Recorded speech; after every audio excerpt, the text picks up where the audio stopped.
Greetings, my dear friends.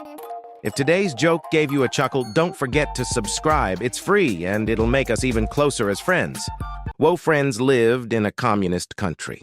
The first friend asked, "Comrade, if you had two houses, would you give one of them to me?" The second friend replied, "Of course, comrade." The first friend was happy with this answer. He then asked, "If you had two cars, would you give one of them to me?" "Of course," replied the second friend. Overjoyed, the first friend then asked, "If you had two chickens, would you give one of them to me?" "No, comrade," the second friend said. Surprised and distraught, the first friend asked, "Why not, comrade?" "I actually have two chickens," the second friend said.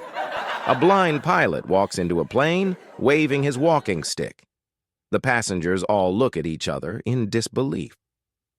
The flight attendant gets on the PA and says, "Ladies and gentlemen, as you can see, the captain is legally blind, but rest assured, he is one of the best pilots in the world with over 6,000 successful flights."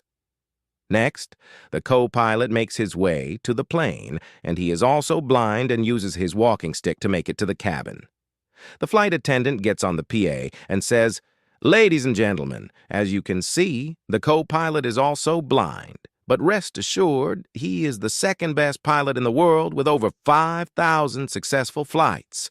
At this point, the plane begins to take off from the runway. As it gains speed, the passengers grow tenser. The plane keeps accelerating more, and as it approaches the end of the runway, it still hasn't left the ground. The plane is approaching the end of the runway at high speed, and the passengers scream, "Oh my God, we're all going to die!"